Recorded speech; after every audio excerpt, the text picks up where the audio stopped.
700 kilometre की एक यात्रा करके एक पुनः इतिहास रचने जा रहे हैं। 10,000 किलोमीटर से ऊपर की यात्रा करके राहुल गांधी जी आपने वो इतिहास रच दिया जो उस इतिहास को तोड़ना बड़ा मुश्किल होगा। ये हमेशा इतिहास के पन्नों में लिखा गया। किसानों की, दलितों की, गरीबों की, युवाओं की आवाज को लेकर आप जिस प्रकार से सड़कों पर उतरे हैं, उस बात के लिए मैं साधुवाद करता हूं। मैं अब अभिभाषण के लिए मैं सबसे पहले स्वागत भाषण के लिए और उसके बाद मंच संचालन के लिए भाई उमंग सिंगार जी से निवेदन करूंगा कि वो मंच पर आए और अपनी बात कहें। भाई उमंग सिंगार।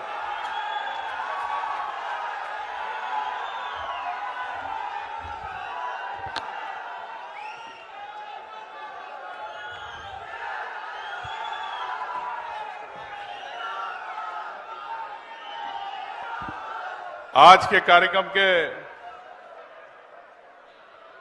हमारे अतिथि प्रमुख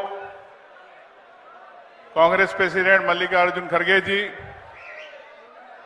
इस न्याय यात्रा के प्रमुख हमारे प्रिय नेता राहुल गांधी जी, दिल्ली से पधारे हमारे संगठन प्रभारी वेणुगोपाल जी, हमारे पूर्व मुख्यमंत्री दिग्विजय सिंह जी, हमारे इस यात्रा के मीडिया और एआईसीसी के प्रमुख जयराम रमेश जी, प्रदेश कांग्रेस के अध्यक्ष जीतू पटवारी जी, डिप्टी लीडर हमारे हेमंत कटारे जी और सम्मानित सभी सांसद, विधायक, सम्मानित मंच और दूर दूर से पधारे किसान भाई, आदिवासी भाई, दलित भाई, सबको मेरा राम राम। राम राम।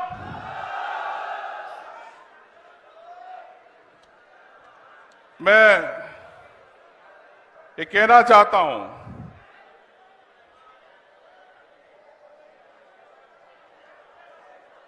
कि इस बार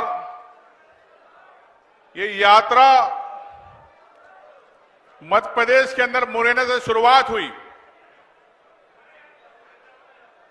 आपने कई किसानों से मिले, कई आदिवासियों से आपने रास्ते में मुलाकात करी। इस प्रदेश के अंदर मुख्यमंत्री ऐसे बने हैं जिनकी चाबी दिल्ली है, उनके हाथ में स्टीयरिंग नहीं है, सिर्फ बैठे हुए, सिर्फ गाड़ी चला रहे हैं।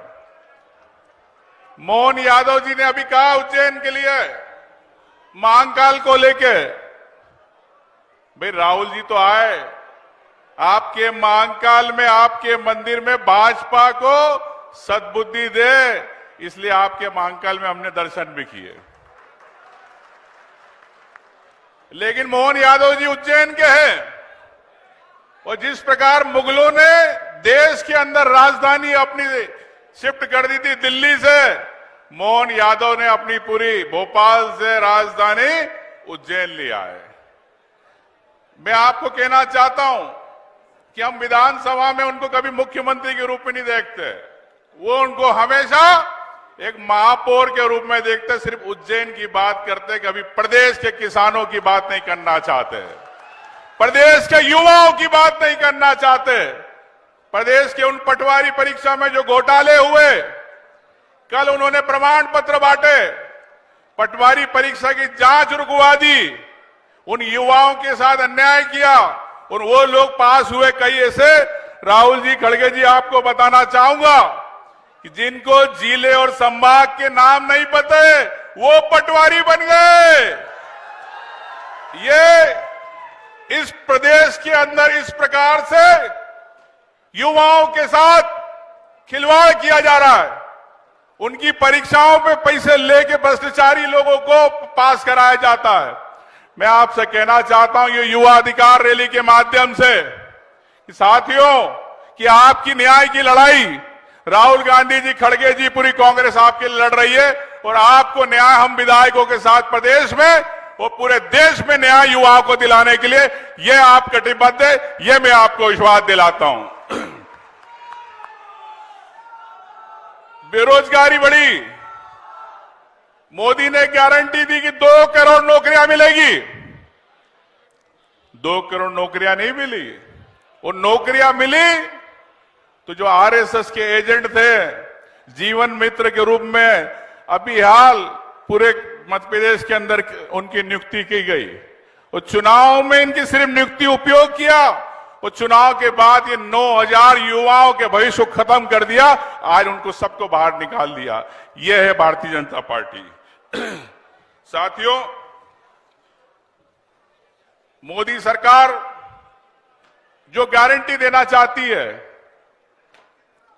जुमलेबाजी की गारंटी देती है, कभी किसानों की बात नहीं करती, किसानों के समर्थन मूल्य की बात नहीं करती। किसान सड़कों पर है, गोलियां खा रहा है, शहीद हो रहा है। बड़े व्यापारियों के गोडाउन आज पूरे मध्य प्रदेश के अंदर अडानी का गेहूं के वेयरहाउस बने रहते हैं, लेकिन किसान के आंसू पोंछने वाला राहुल जी मध्य प्रदेश में कभी मोदी जी ने गारंटी नहीं ली। ये मैं यहां के किसानों को कहना चाहता हूं। ओला पाला हुआ, नुकसान हुआ, किसी को मुआवजा नहीं मिला। मिला मुआवजा किसी को? नहीं मिला। साथियों, ये सरकार है जो सिर्फ आपके वोट लेना चाहती है, लेकिन आपके आंसू नहीं पोंछना चाहती। सिलेंडर 450 रुपए में कहा था भारतीय जनता पार्टी ने देंगे, लेकिन आज भी 450 रुपए में सिलेंडर किसी को नहीं मिल रहा। मिल रहा है? नहीं मिल रहा। तो ये सरकार है जो सिर्फ आपसे पैसा वसूलना चाहती है, टैक्स पेयर के रूप में आपसे, लेकिन आपके आंसू नहीं पोंछना चाहती है। दलित आदिवासियों पिछड़े की बात नहीं करती, ये उनकी बात करती है जिनके जेब भरे हुए। उन अमीरों की बात की जाती है जिनको आज 80 करोड़ की जनता की बात नहीं की जाती। 80 करोड़ जनता को मोदी जी अनाज तो देना चाहते, अन्नदाता बनना चाहते, किसान को सम्मान राशि देना चाहते। 5,000 रुपए साल के किसी किसान का 5,000 के अंदर घर नहीं भरता, नहीं चल सकता, लेकिन उस किसान को समर्थन मूल्य नहीं देना चाहते। ये 80 करोड़ जनता को इस प्रकार से बहलाते फुसलाते। मैं आपसे कहना चाहता हूं कि अभिमान और अहंकार तो रावण में भी था, किसी के आगे झुकना भी तो सीखो। मोदी जी आप झुकते ही नहीं। मैं ये कहना चाहता हूं, सुना है आज समंदर का बड़ा गुमान आया है, सुना है आज समंदर को बड़ा गुमान आया है, उधर ही ले चलो कश्ती जहां तूफान आया है। राहुल जी, आपकी यात्रा को मैं आपसे कहना चाहता हूं कि मध्य प्रदेश के अंदर जैसा आपका विश्वास रहा है, यहां पर कांग्रेस पार्टी, कांग्रेस का कार्यकर्ता, कांग्रेस का वोटर मजबूत है। वो इनके सम्मान की लड़ाई के लिए हम ध्यान रखेंगे और ये मैं आपको विश्वास दिलाता हूं कि यहां कांग्रेस को हमेशा मजबूत रहेगी आपके नेतृत्व में, अध्यक्ष जी के नेतृत्व में। जय हिंद, जय भारत।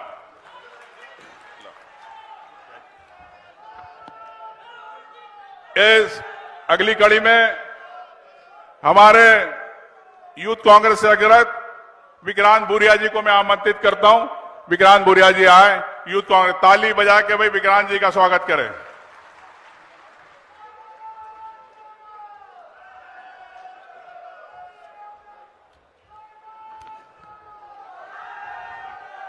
एक जोरदार नारे से शुरुआत करेंगे। भारत माता की, भारत माता की, वंदे वंदे, जय जवान, जय जवान। हमारे बीच में हमारे राष्ट्रीय अध्यक्ष परम आदरणीय मल्लिकार्जुन खड़गे जी, हम युवाओं की आवाज, गरीबों की आवाज, शोषितों की आवाज, हमारे आदरणीय राहुल गांधी जी, एक बार जोरदार तालियों से हम उनका स्वागत करते हैं। हमारे बीच में उपस्थित केसी वेणुगोपाल जी, हमारे बीच में उपस्थित जयराम रमेश जी, हमारे यूथ कांग्रेस के राष्ट्रीय अध्यक्ष बीवी श्रीनिवास जी, हमारे आदरणीय दिग्विजय सिंह जी, आप सबका यूथ कांग्रेस के इस अधिकार, युवा अधिकार सम्मेलन में मैं दिल से स्वागत करता हूं। आदरणीय राहुल गांधी जी, मैं आपसे साफ साफ बात कहना चाहता हूं क्योंकि ये युवाओं का सम्मेलन है, तो युवाओं की आवाज तो बुलंद करना पड़ेगी कि नहीं करना पड़ेगी। आज युवा क्या चाहता है? आज युवा रोजगार चाहता है कि नहीं चाहता? और पूरी ताकत से चाहता है। मैं आपसे बात रखता हूं कि मैं उनकी पीड़ा समझता हूं, क्योंकि मैं कॉम्पिटिटिव एग्जाम से यहां पहुंचा हूं, डॉक्टर बना, सर्जन बना, लड़ाई लड़ने के लिए तैयार हुआ। मैं ये समझता हूं कि जब कोई प्रतियोगिता परीक्षा दे रहा होता है तो कोई व्यक्ति परीक्षा नहीं देता है, पूरा परिवार परीक्षा दे रहा होता है। उसकी मां, बाप, बेटा, बहन सब परीक्षा देते हैं। और अब मध्य प्रदेश में क्या हो रहा है? मध्य प्रदेश में एक कहावत चल रही है राहुल जी, जो कहावत है कि यहां पर एग्जाम से डर नहीं लगता, घोटालों से डर लगता है। सही है कि नहीं सही? और सबसे बड़ी बात है कि यहां एग्जाम कब होता है ये पता नहीं, रिजल्ट आएगा कि नहीं आएगा ये पता नहीं, और रिजल्ट आ गया तो घोटाला हो जाएगा ये पता नहीं है। और हकीकत है, मैं आप सबसे ये बोलना चाहूंगा, राहुल जी हम लड़ने भिड़ने से नहीं डरते। अभी 13 तारीख को हमने जंगी प्रदर्शन यूथ कांग्रेस ने भोपाल में करा, रोजगार की लड़ाई लड़ी। मैं खुद 3 दिन जेल रहा था। और लड़ने से हम नहीं डरेंगे, संघर्ष करेंगे, बैकलॉग के 1.5 लाख पद को भरवाने का काम करेंगे। हम लोग युवाओं को रोजगार दिलवाने का काम करेंगे। और आपकी जो ये सेना है, ये कमजोर सेना नहीं है, हम दम से लगेंगे। युवाओं की बात है कि झुक झुक कर सीधा खड़ा हुआ, अब और झुकने का शौक नहीं। झुक झुक कर सीधा खड़ा हुआ, अब और झुकने का शौक नहीं। खुद के हाथों स्वयं रचा, तुमसे घटने का शौक नहीं।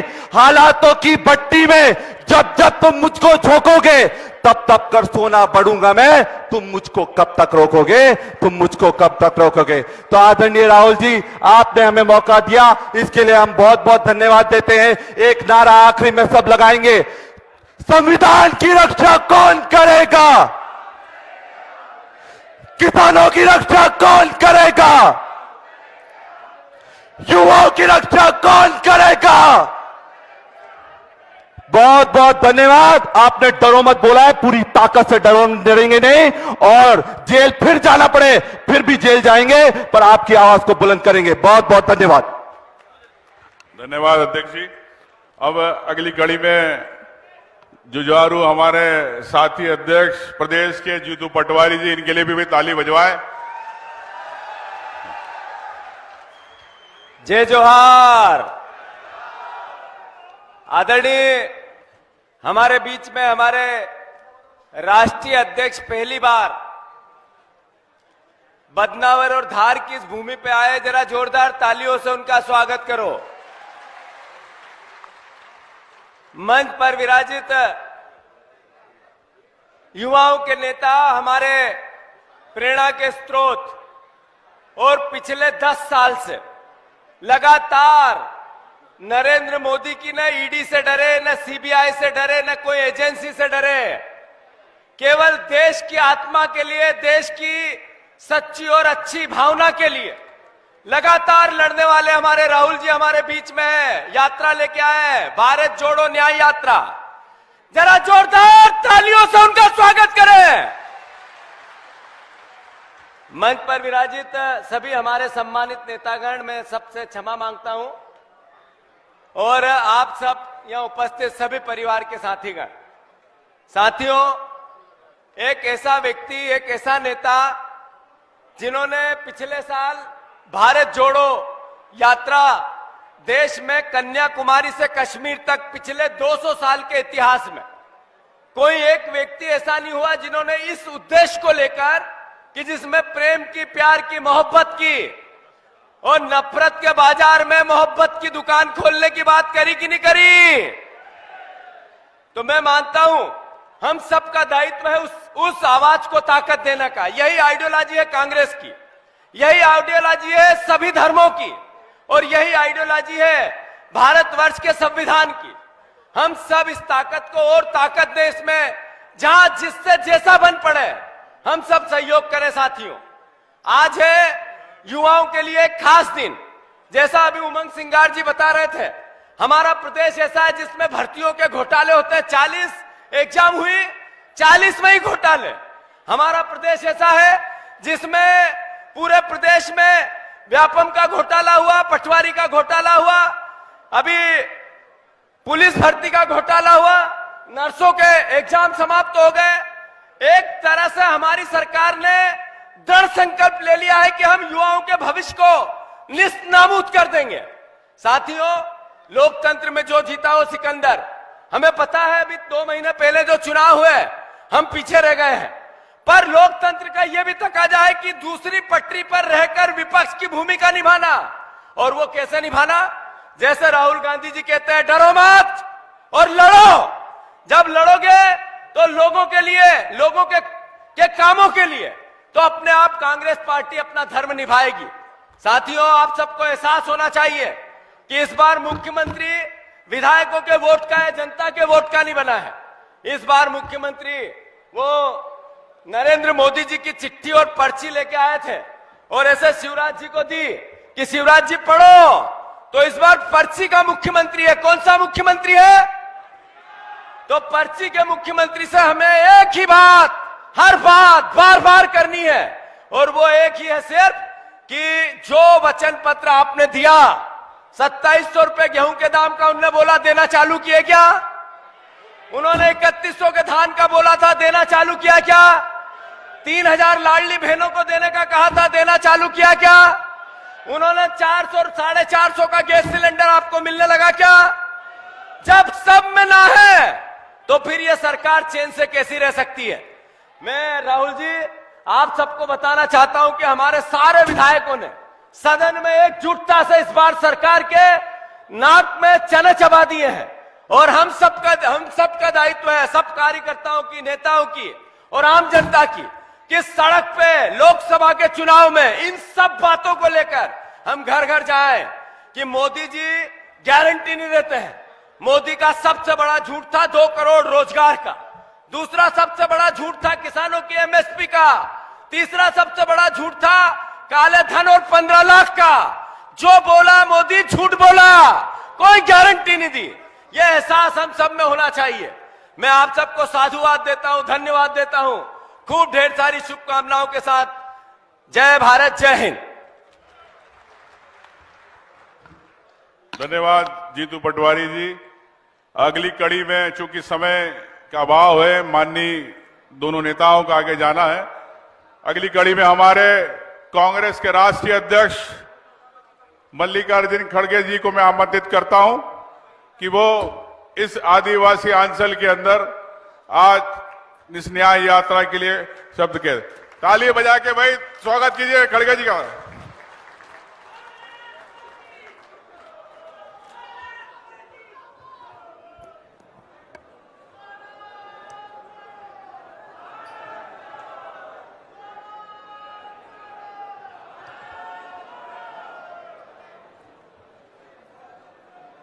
आज के इस भरी सभा में भारत जोड़ो न्याय यात्रा के लीडर और इस यात्रा को यशस्वी करने के लिए खुद पहले तो हजारों किलोमीटर कन्याकुमारी से कश्मीर तक वो पैदल चले, फिर अब मणिपुर से लेकर महाराष्ट्र तक अपनी यात्रा, न्याय यात्रा शुरू किए हैं और ये 13 तारीख को अंत होने वाली है। ऐसे हमारे युवा नेता राहुल गांधी जी जो कहते हैं वो करके दिखाते हैं और इसीलिए वो कामयाब होते आए हैं अपने काम में, और उनके साथ सभी हमारे युवा लोग आज जुड़े हुए हैं। इस मंच पर बैठे हुए श्री केसी वेणुगोपाल जी, जीतू पटवारी जी, उमंग सिंगार जी, दिग्विजय सिंह जी, कमलेश्वर पटेल जी, अरुण यादव जी, जयराम रमेश जी, मीनाक्षी नटराजन, अशोक सिंह जी, हेमंत कटारे जी, कांतिलाल भुरिया जी, और इस मंच पर बैठे हुए सारे लीडर्स, दोस्तों और हमारे खासकर मीडिया के दोस्तों, भाइयों और बहनों, युवा मित्रों और किसान भाइयों, आज का इस जो सभा है ये बहुत ही महत्वपूर्ण सभा है, क्योंकि जब राहुल जी 14 जनवरी से मणिपुर से चलकर आज मध्य प्रदेश में आए हैं। मध्य प्रदेश ऐसा एक राज्य है जिस राज्य में देश के लिए कुर्बानी देने वाले महानायक चंद्रशेखर आजाद जी का भी यही जन्म हुआ था मध्य प्रदेश में। तटिया भील जी इसी मध्य प्रदेश के थे, भीमा नायक ये भी इसी मध्य प्रदेश से थे, और संविधान निर्माता डॉक्टर बाबा साहब अम्बेडकर का जन्म भी इसी मध्य प्रदेश महू में हुआ था। तो ऐसे बड़े बड़े हस्तियां इस मध्य प्रदेश में जन्म लिए हैं, देश के लिए लड़े हैं और आजादी लाने में उनका काम बहुत बड़ा है। इसीलिए मैं कहूंगा एक पवित्र भूमि है और लड़ाकू एरिया है और सारे राष्ट्र के लिए काम करने वाला मध्य प्रदेश है। दूसरी बात, मध्य प्रदेश में आज हर तरफ गड़बड़ी है और इससे पहले भी गड़बड़ी करते ही रहे थे। मुझे एक आश्चर्य हुआ, जो भी कोई मेरे गुलबर्गा एरिया में आता है कुछ ना कुछ अपशब्द हमारे बारे में बोल के चले जाता है। परसों 15 दिन पहले शिवराज चौहान जी गुलबर्गा आए थे। उन्होंने कहा कि राहुल जी और खड़गे जी मिलके कांग्रेस को खत्म करने के लिए वो काम कर रहे हैं। तब मैं एयरपोर्ट पे उतरा तो वहां के लोग मुझे पूछे कि शिवराज जी चौहान ऐसी बात कही। तब मैं उनसे यही कहा, भाई कोई अगर बीजेपी वाले यहाँ है और मीडिया के लोग फिर से अगर उसको मिलते हैं तो आप पूछो कि शिवराज चौहान को क्यों निकाला गया, क्या कारण था। पहले तुम्हारा बोलिए ना, क्या तुम्हारे को बीजेपी खत्म हो रही है इसीलिए निकाले, या आपको नजदीक नहीं आने दिए मोदी, इसका कारण क्या है बताओ। बाद में हम अपना उत्तर देंगे। शिवराज सिंह ये भूल गए हैं, व्यापम घोटाले में हजारों करोड़ रुपए का बड़ी घोटाला हुआ, हम पार्लियामेंट में उठाए, हम लोग बार बार कहते रहे, लेकिन शिवराज सिंह उस वक्त कुछ नहीं कहे। अब हमारे बारे में कहते हुए वो आए, ठीक है। अब एक तरफ मोदी, एक तरफ अब शिवराज सिंह, जिनको इंचार्ज कर्नाटक में भेज के उन्होंने बनाया है, तो अपनी बात कहना है तो कह रहे हैं। मैं आप लोगों से अपील करता हूं, ये जल, जंगल और जमीन, ये जो कब्जा कर रहे हैं लोग, इसको आप रोकना चाहिए। रोकने के लिए आपकी एकता की जरूरत है और ये कहना चाहिए कि ये जंगल, जमीन और जल ये हमारा प्रॉपर्टी है, ये आपका और मोदी जी का नहीं है, इसको हम बेचने नहीं देंगे, इसे हम बेचने नहीं देंगे, ये आपको कहना होगा। अब आने वाले पार्लियामेंट चुनाव में आज आपको ये भी कहना है, भाई मध्य प्रदेश में 3 लाख से अधिक वन अधिकार पट्टे खारिज किए। 3 लाख जो पट्टे जिनको मिला था, मिलने वाला था, उसको उन्होंने खारिज किया। ये गरीबों के लिए काम करने वाले हैं। जो लोग हमारे पट्टे कैंसल करते हैं, जो लोग जंगल लूटते हैं, जो लोग जमीन लूटते हैं, ऐसे लोग क्या गरीबों के वफादार या गरीबों के लिए काम कर सकते हैं? कभी नहीं। और इसीलिए राहुल जी ने ये न्याय यात्रा निकाली है। किनके लिए न्याय यात्रा? न्याय यात्रा किसानों के लिए, न्याय यात्रा युवाओं के लिए, न्याय यात्रा जो लोगों को नौकरी नहीं है उनको नौकरी दिलाने के लिए, न्याय यात्रा जो इस अपने मध्य प्रदेश ही नहीं सारे देश में आज जो महिलाओं के ऊपर अत्याचार हो रहे हैं, अन्याय हो रहे हैं, कुचले जा रहे हैं, ऐसे उनके खिलाफ ये न्याय यात्रा है। उतना ही नहीं,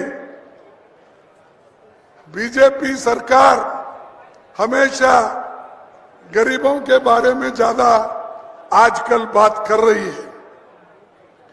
मैं पूछता हूं मोदी जी को, जब यहां आते हैं, आप भी पूछिए, जब शिवराज की सरकार थी, एक शेड्यूल ट्राइब आदिवासी बच्चे के मुंह में पेशाब किया गया, उसको को आपने शिक्षा दी? एक आदिवासी बच्चे के मुंह में इनके जमाने में पेशाब किया गया। बाद में मैं देखा उस बच्चे को, उस व्यक्ति को घर में लाके उसका पैर धो रहे हैं और उसकी पूजा कर रहे हैं। अरे बाबा, उसको पहले खाना दो, ये जो अछूतपन है उसको निकाल दो, जो गरीब है उसको कुचलने का छोड़ दो, बाद में पैर धो। पैर धोने से कोई खुश होता है? उसकी जितनी अपमान करना था आपने अपमान किया, उसको मनुष्य नहीं समझा, आपको आदमी नहीं समझा आपने। और कोई लोग उसके पैर धोने से, वो भी नकली था कि असली था मुझे मालूम नहीं, किसको लाए थे, किसको बिठाए थे, और इन्हों भी बैठे अपना ऐसा टावेल लेके ऐसा ऐसा करते बैठे उसके सामने। ये है शिवराज। और ये हाथी के दांत खाने के एक होते हैं, दिखाने के होते, उसमें यही शिवराज है, यही बीजेपी है ये। अब है सो उनके बारे में मुझे ज्यादा मालूम नहीं, अब राहुल जी या हमारे मंच पे बैठे हुए कहेंगे कि देखिए गरीबों के लिए लड़ने वाले सरकार होना चाहिए, ये नहीं शो करने वाले, दिखाने वाले। शुरू में तो शाह मोदी जी उनके लोग तो पहले पीरियड में शेड्यूल कास्ट के घर में, दलितों के घर में जाके खाना खा रहे सो बताते थे लोगों को। अरे भाई उनके घर में जाके खाना खाए ये बड़ी बात हो गई, तो इंसान नहीं है वो। ऐसी आपकी मानसिकता है, उनके घर में खाना खाए तो अछूतपन निकल गया, ये सोच वाले हैं। मैं ये कहूंगा, कोई कुछ भी कहने दो, जब तक इस देश में ये वर्णाश्रम रहेगा, ये 4 वर्ण रहेंगे, तब तक शेड्यूल कास्ट, शेड्यूल ट्राइब, पिछड़े लोगों का उद्धार नहीं होगा। इनका उद्धार अगर होना है, एक ही काम हमको करना है, जो राहुल जी ने बार बार उठाया, हम भी उठाए, जनगणना करना चाहिए। कौन कितने पानी में है, कितना धन किसके पास है, किसके पास एजुकेशन है, जमीन किसके पास है, ये सब उस जनगणना में मालूम होगा। पिछड़े हुए लोग, उनका भी मालूम होगा, जो अपर कास्ट है उनका भी मालूम होगा, जो सबसे दबे कुचले लोग हैं उनका भी मालूम होगा। तो आज सरकार, केंद्र सरकार क्यों डर रही है, क्यों वो जनगणना करना नहीं चाहती? इसलिए कि उनका पोल खुल जाएगा, और वो पोल खुल गया तो युवा जागृत हो जाएंगे। तो हमको ये करना है, हमारे राहुल गांधी जी ने ये वायदा किया है कि हमारी गवर्नमेंट सेंटर में आई तो पहला काम हम करेंगे, जातीय जनगणना प्रारंभ करेंगे ताकि सबको फायदा हो।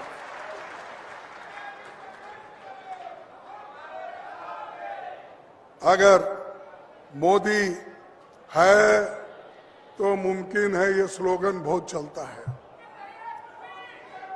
तो मैं कहूंगा, मोदी के जमाने में 45 सालों में सबसे ज्यादा अगर बेरोजगारी कब हुई तो वो मोदी जी के जमाने में हुई। बढ़ती महंगाई सबसे ज्यादा कब हो गई, वो मोदी जी के जमाने में हुई। मोदी जी अमीर और गरीब में जो खाई है वो कम नहीं कर सके, क्योंकि वो चाहते ही नहीं। वो ये चाहते हैं कि अमीर अमीर हो जाए, गरीब गरीब हो जाए, यही उनका मंशा है। और हमेशा वो टीका करते हैं कांग्रेस के ऊपर, परिवारवाद। अरे भाई, कोई हमारे पास कांग्रेस में गांधी परिवार के प्राइम मिनिस्टर बने, डिप्टी प्राइम मिनिस्टर बने। राजीव गांधी जी के बाद एक व्यक्ति किसी जगह पे हमारे देश में नहीं था, लेकिन आप लोग एक के पीछे एक लगे हुए हैं और खुद लोग आप सत्ता के लिए लड़ रहे हो। सत्ता अगर मिली तो सोनिया गांधी जी ने ठुकरा दी, और यहां सत्ता के लिए लड़ते रहते हो बीजेपी के, और ऊपर से और यहां लोग बीजेपी में लड़ते रहते हैं, लोग एक को निकालना, एक को रखना, सब करते रहते हैं। और मोदी जी हमेशा अपनी बात करते हैं और हमेशा मोदी की गारंटी। अरे भाई, लोग तो ये कहते हैं आप देश के प्रधानमंत्री हो, आप कहो तुम्हारी पार्टी की गारंटी, तुम कहो कि भाई ये बीजेपी की गारंटी। वो सब छोड़ के सभी चीजें अपने ऊपर लेकर ये मोदी की गारंटी है। क्या गारंटी है? 2 करोड़ नौकरियां देने का वायदा किया था, वो गारंटी दिए थे, क्या वो गारंटी कामयाब हो गई? अरे वो मोदी जी खुल के बोलते हैं मेरी 56 इंच की छाती है और मैं आपको 2 करोड़ नौकरियां हर साल दूंगा। दिए वो? ये झूठ बोल रहे हैं आप, क्योंकि प्रधानमंत्री कैसा झूठ बोलता है? या तो आप झूठ बोल रहे या नहीं तो प्रधानमंत्री।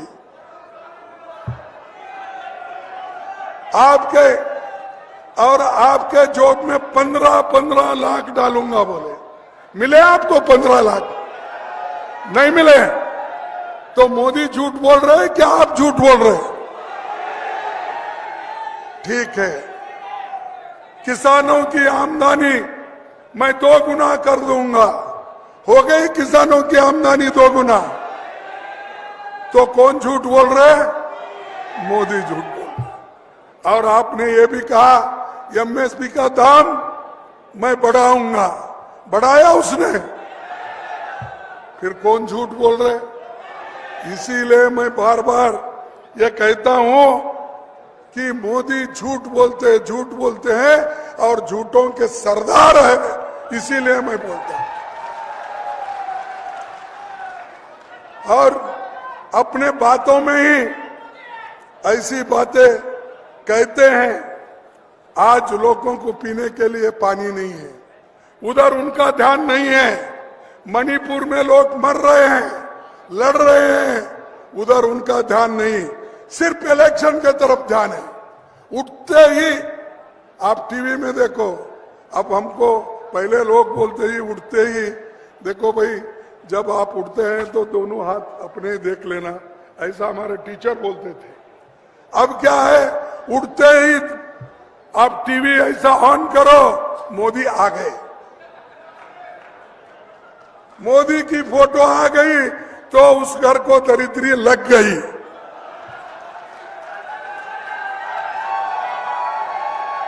तो वो विकास चाहते नहीं, गरीबों की भलाई नहीं चाहते, हमारे बच्चों की पढ़ाई नहीं चाहते, क्योंकि उनको अगर पढ़ लिख के गरीब बच्चे अगर आगे आए तो उनको मुश्किल है। इसीलिए वो हमेशा हमारे गरीबों के खिलाफ भी अपना डंडा उठाते हैं। और जब कांग्रेस पार्टी बढ़ती है,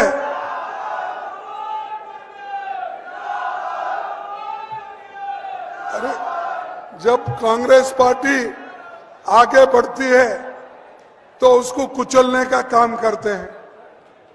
ईडी का, सीबीआई का, इनकम टैक्स का डर लगा के यहाँ के लोगों को लेकर भागती है।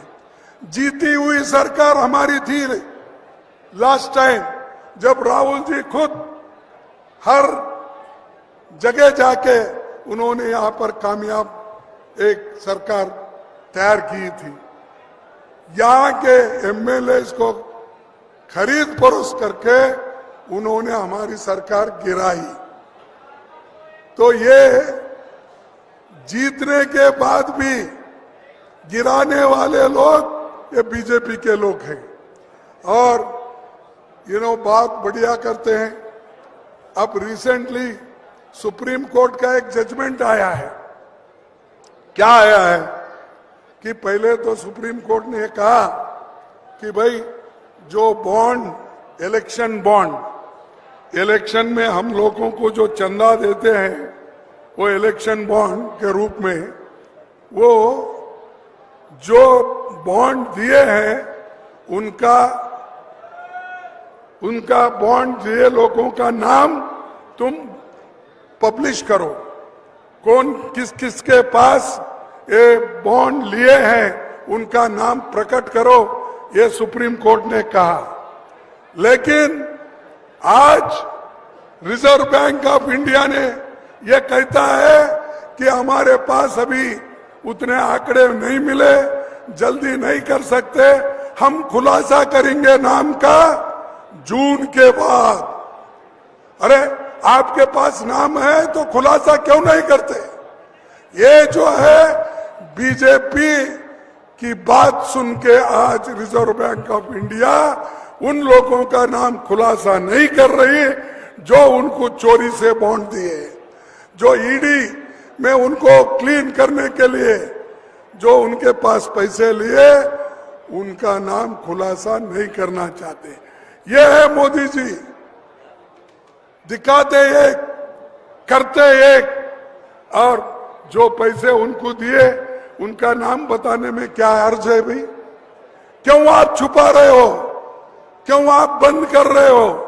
इसका मतलब यही है कि ये सारे लोग चोरी करके चंदा जमाए हैं और उसके नाम पे वो लोग और भी चंदा लूटना चाहते हैं।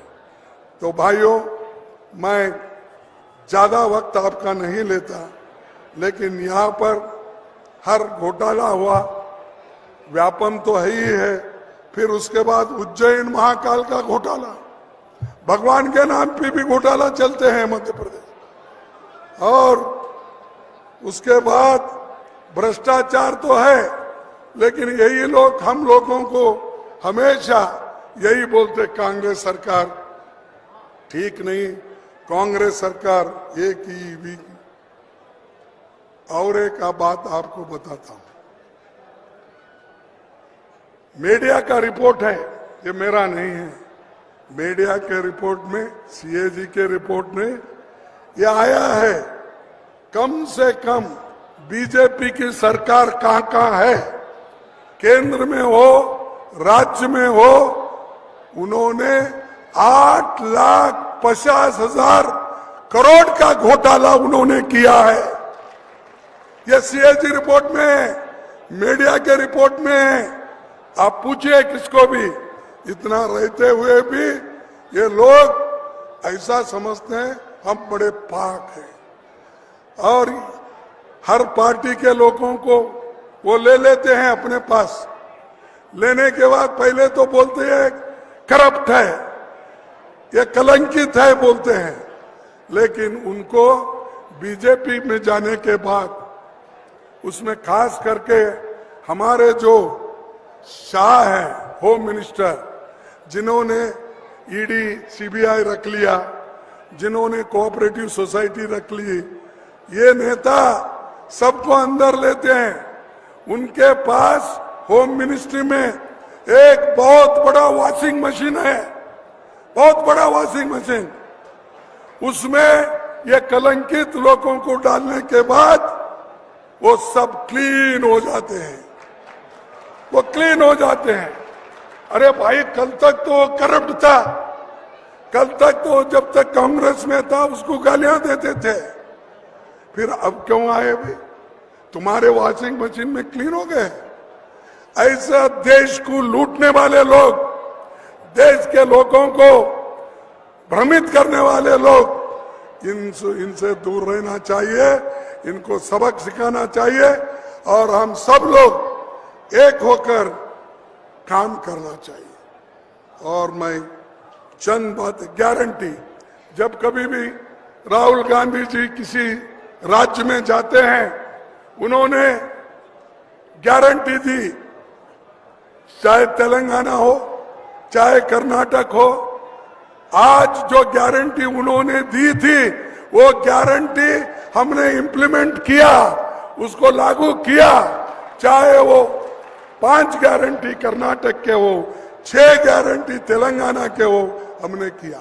और हमारी सरकार केंद्र में अगर आएगी, हम जो गारंटी हम दे रहे हैं, एमएसपी का लीगलाइज गारंटी, युवाओं के लिए जो गारंटी हम दे रहे हैं, उसकी घोषणा राहुल जी करेंगे। और जो किसानों के लिए, गरीबों के लिए, महिलाओं के लिए, युवाओं के लिए हमारे जो भी गारंटी है वो हम दिला के रहेंगे। हमारी गवर्नमेंट अगर आई तो जरूर हम दिलाएंगे, उसमें कोई शक नहीं है। भाइयों, मैं एक ही बात आपके सामने कहकर अपना अपना बात समाप्त करता हूं, क्योंकि वक्त भी बहुत हुआ। राहुल गांधी जी भी बात करने वाले हैं, आप भी बहुत देर से बैठे हैं। मोदी ने क्या किया था? वायदे किए थे, वायदे पे वायदे, हर जगह जाते वायदे करते हैं। तो मैं एक वायदा उनका आपके सामने कहना चाहता हूं, पढ़ के सुनाना चाहता हूं। वादा किया था उजालों का क्या हुआ? वादा किया था उजालों का क्या हुआ? जन्नत के उन हसीन हवालों का क्या हुआ? जन्नत के उन हसीन हवालों का क्या हुआ? शाहों के शेर के लिए, यानी बड़े बड़े जो लोग हैं उनके लिए तो सैर करने के लिए रास्ते तो बनाए गए, लेकिन हमारे पांव के छालों का क्या हो गया? यानी जिसके छाले गिरे चल चल के पैर में, उसका क्या होगा? मोदी जी, ये वायदा पूरा करो, जो दिया हुआ वायदा पूरा अगर नहीं करेंगे, और नहीं करेंगे भी नहीं, आपको हटाया जाएगा, लोग हटाएंगे और आप बाद में पछताएंगे। तो ये आने वाले चुनाव में 2024 में तुम डटकर मुकाबला करना होगा, एक होकर मुकाबला करना होगा। ये देश के लिए, ये देश के जमहूरियत को बचाने के लिए, देश में एकता रखने के लिए और देश के संविधान को बचा कर रखकर आगे के पीढ़ी को राह दिखाने के लिए आप काम करना है।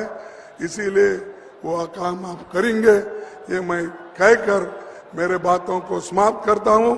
जय हिंद, जय मध्य प्रदेश। धन्यवाद खड़गे जी। जय हिंद। अरे खाना गिना खा के आए नहीं है? जय हिंद, जय हिंद, जय हिंद, जय कांग्रेस, जय कांग्रेस, जय कांग्रेस। आप सबको धन्यवाद, नमस्कार। धन्यवाद हमारे अध्यक्ष, मजदूरों के अधिकारों को लड़ने वाले देश के सबसे बड़े नेता, उनको धन्यवाद देता हूं। और 2 लाइनों के साथ हमारे नेता राहुल जी को आमंत्रित करूंगा। कितने भी पहरे बिठा दो मेरी कुद्र निगाहों पर, कितने भी पहरे बिठा दो मेरी कुद्र निगाहों पर, मैं दिल्ली से बात करूंगा भीड़ भरे चौराहों पर।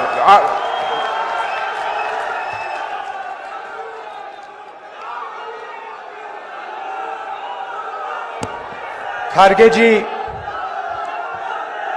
केसी वेणुगोपाल जी,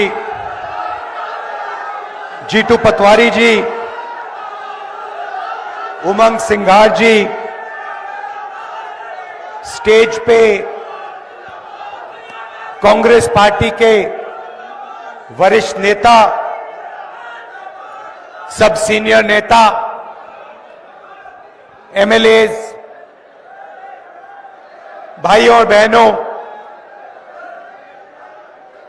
हमारे प्यारे कार्यकर्ता, आप सबका यहां बहुत बहुत स्वागत, नमस्कार। थोड़ी रैली लेट चल रही है, 2-3 घंटे लेट चल रही है, आपको यहां थोड़ा ठहरना पड़ा। इसके लिए आपसे मैं स्वयं माफी मांगता हूं। आपका मूड कैसा है?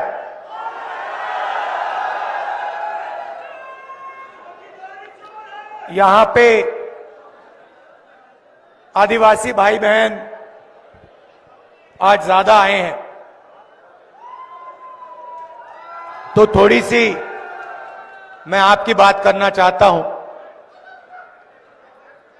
कुछ समय पहले किसी ने मुझे मोबाइल फोन पे एक वीडियो भेजा। मध्य प्रदेश का कोई नेता था, मुझे वीडियो भेजा। मैंने वीडियो को प्ले किया, प्ले दबाया और उस वीडियो में एक बीजेपी का नेता आदिवासी युवा के ऊपर पेशाब कर रहा था और मैंने सोचा ये कैसी सोच है कि बीजेपी का एक नेता आदिवासी पर पेशाब कर रहा है और दूसरी साइड उसका कोई चमचा वीडियो ले रहा है।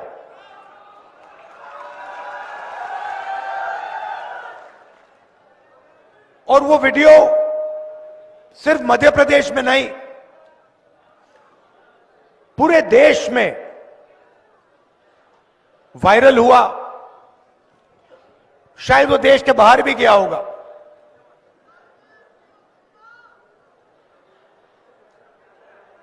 ये है विचारधारा बीजेपी की। सिर्फ आदिवासियों के साथ नहीं, दलितों के साथ, आदिवासियों के साथ, गरीब पिछड़ों के साथ, जहां भी ये कमजोर लोगों का अपमान कर सकते हैं, ये करते हैं। कुछ समय पहले इनके एक भाषण में मैंने सुना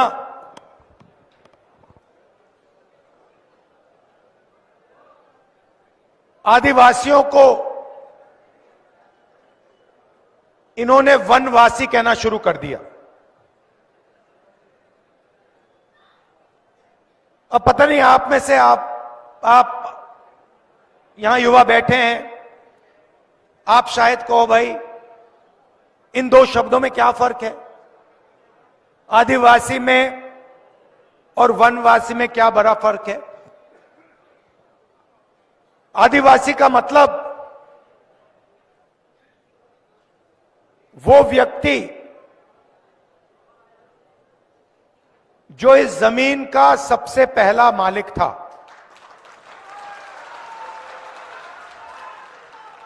ये लोग आपको बताते नहीं हैं, मगर ऐसा समय था जब इस देश में, पूरे देश में आदिवासी लोग रहते थे। आप देश के पहले मालिक हो और ये आपको आदिवासी नहीं कहना चाहते, क्योंकि अगर ये आपको आदिवासी कहेंगे तो इन्हें आपको जंगल, जल और जमीन का हक देना पड़ेगा। क्योंकि आप कहोगे मोदी जी, शिवराज जी, हम आदिवासी हैं। आदिवासी शब्द का मतलब है कि हम हिंदुस्तान के सबसे पहले मालिक हैं। ये जल, ये जंगल, ये जमीन हमारी थी और आज आपको जल, जमीन और जंगल का अधिकार हमें देना पड़ेगा। वनवासी का मतलब वो लोग जो जंगल में रहते हैं। आदिवासी हिंदुस्तान के ओरिजिनल मालिक, वनवासी वो जंगली लोग जो जंगल में रहते हैं। इससे बड़ा आपका अपमान नहीं हो सकता। आप वनवासी नहीं हो, आप हिंदुस्तान के ओरिजिनल मालिक हो। और इस बात को समझकर, इस बात को मानकर कांग्रेस पार्टी ने ट्राइबल बिल दिया, जमीन अधिग्रहण बिल दिया पैसा कानून दिया, आपकी जमीन आपको वापस दी, जंगल में आपको हक दिया। क्यों? क्योंकि हम आपको आदिवासी मानते हैं। उनका कहना है कि भाई आप वनवासी हो, आप जंगल में रहो,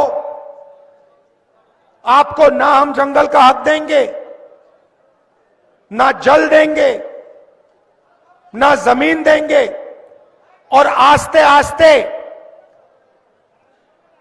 आपसे जंगल भी छीनते जाएंगे। और फिर एक दिन आएगा जब हिंदुस्तान में आपको जंगल नहीं दिखेगा, फिर वो आपसे कहेंगे भैया आप वनवासी हो मगर वन तो है ही नहीं, खत्म हो गया, तो जाओ मजदूरी करो, भीख मांगो,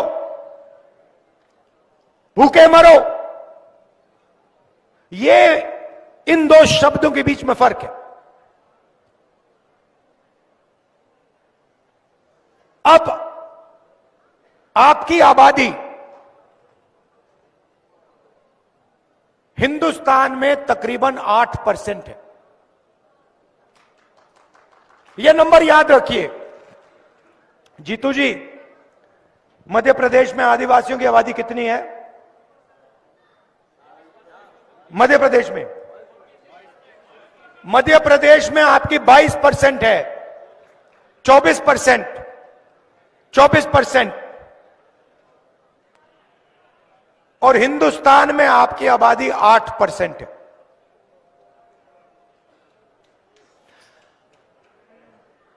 अब आप एक काम कीजिए, हिंदुस्तान की सबसे बड़ी कंपनियों की लिस्ट निकालिए। चाहते हो मैं आपको दे दूंगा, और उनके मालिकों के नाम पढ़िए। 200 मालिकों में से आपको एक मालिक आदिवासी वर्ग का नहीं मिलेगा। फिर मीडिया के मालिकों की लिस्ट निकालिए। ये बड़े बड़े जो एंकर हैं इनकी लिस्ट निकालिए। उस लिस्ट में आपको एक आदिवासी नाम नहीं मिलने वाला है। सही बोल रहा हूं, झूठ बोल रहा हूं? सही बोल रहा हूं ना? हिंदुस्तान की सरकार को 90 लोग चलाते हैं, आईएएस अफसर हैं।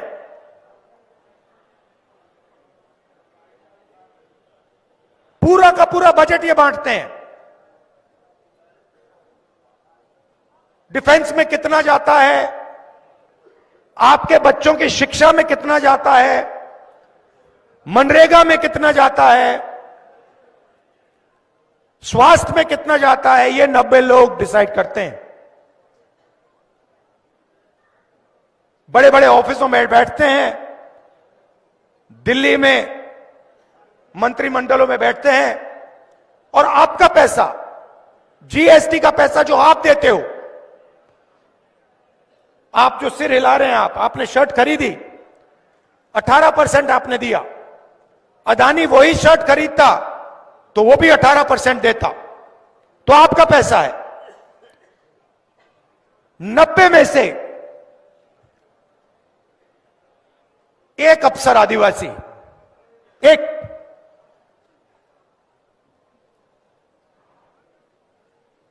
और अगर हिंदुस्तान की सरकार 100 रुपए खर्च करती है बजट में,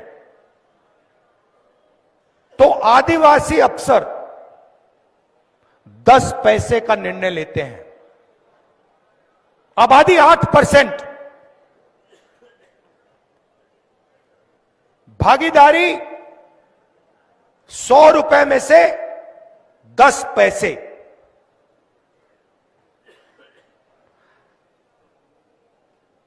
आपके बच्चे स्कूल यूनिवर्सिटी में जाते हैं, प्राइवेट कॉलेज, प्राइवेट यूनिवर्सिटी में आपको पैसा देना पड़ता है। लाखों रुपए लगते हैं, लगते नहीं लगते? लगते हैं ना। प्राइवेट कॉलेजेस यूनिवर्सिटीज के मालिकों की लिस्ट निकालिए, उसमें आपको एक आदिवासी नहीं मिलेगा। चोट लगती है, प्राइवेट अस्पताल में जाते हैं, लाखों रुपए चले जाते हैं, सरकार उनको जमीन देती है, प्राइवेट अस्पतालों को फ्री में। किसकी जमीन? आपकी जमीन। प्राइवेट अस्पतालों की लिस्ट निकालो, उसमें आपको एक आदिवासी नहीं मिलेगा, एक मालिक नहीं मिलेगा।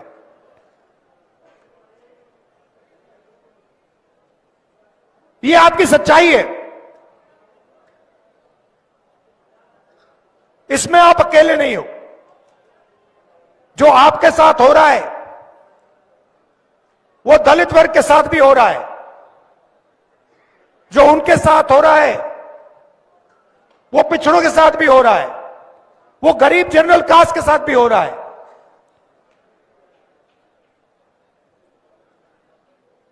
1-2% लोग हैं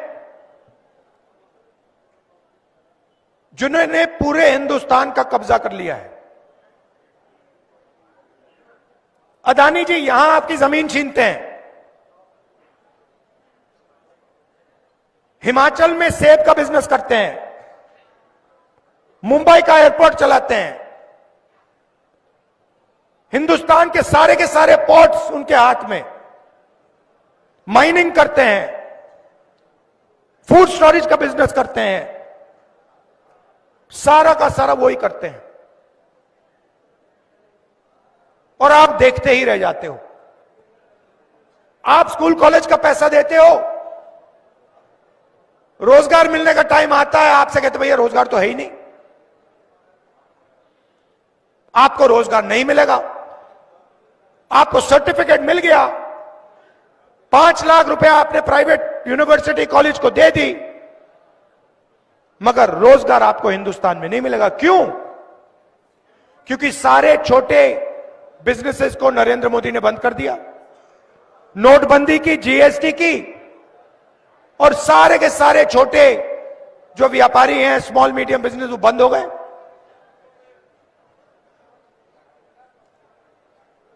पूरा का पूरा काम 2-3 अरबपतियों के लिए हो रहा है।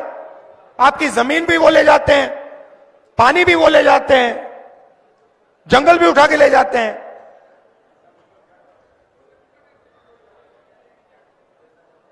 तो ये बदलना है।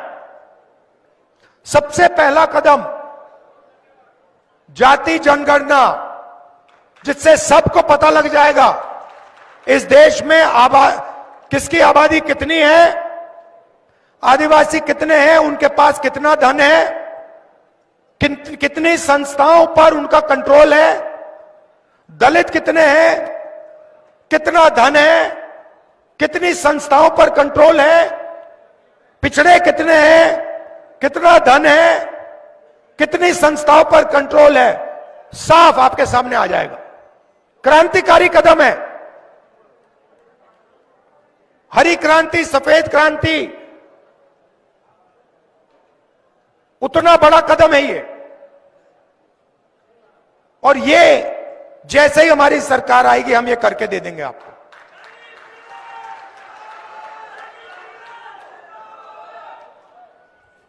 तो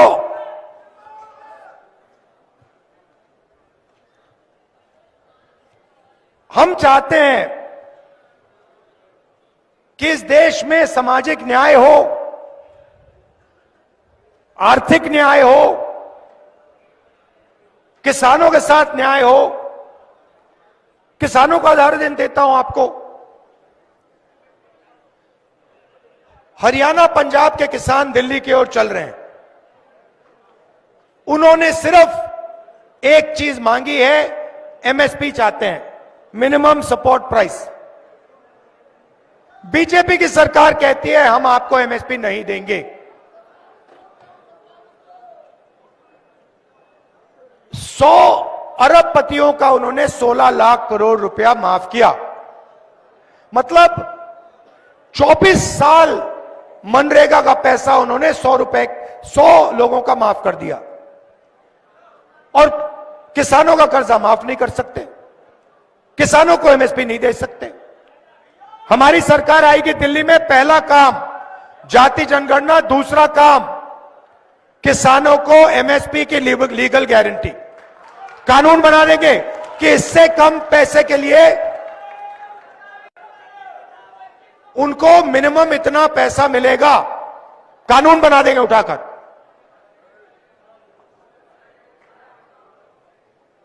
तो ये हम आपके लिए करना चाहते हैं। मैं आपको सिर्फ यहां कहने आया हूं कि आप हमारा समर्थन करते हो, आप हमारे साथ खड़े होते हो, हम आपके साथ खड़े हैं। जो भी आप हमसे चाहते हैं हम करने को तैयार हैं। जल, जंगल और जमीन की लड़ाई हमारी लड़ाई है, आपकी लड़ाई है। एक साथ हम ये लड़ाई लड़ेंगे और इस लड़ाई को जीतेंगे, और आपका जो हक है वो आपको दिलवाएंगे। आप सबका बहुत बहुत धन्यवाद। नमस्कार, जय हिंद। मैं माननीय स्थानीय विधायक भवन सिंह शेखावत जी को मैं आमंत्रित करता हूं धन्यवाद के लिए। आज हम सब सौभाग्यशाली हैं, इस बदनावर की पावन धरती पर कांग्रेस का श्रेष्ठ नेतृत्व आदरणीय राहुल जी की देश की जो यात्रा है आज आपके इस पावन भूमि पे से निकल कर जा रही है। मैं धन्यवाद देना चाहता हूं, आदरणीय खड़गे जी का आभार मानना चाहता हूं।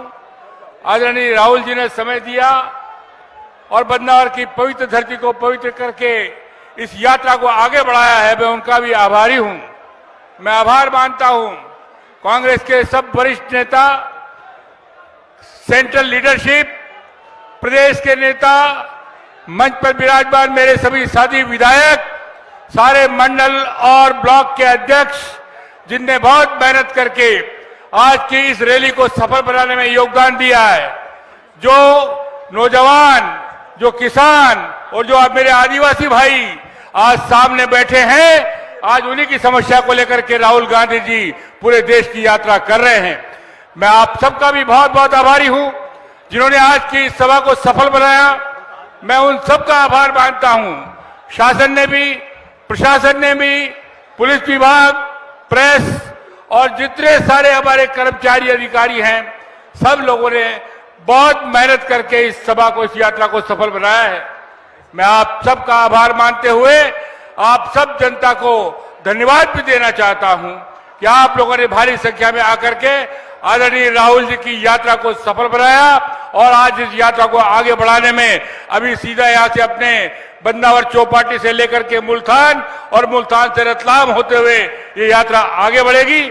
आप सबको बहुत बहुत धन्यवाद, बहुत बहुत आभार।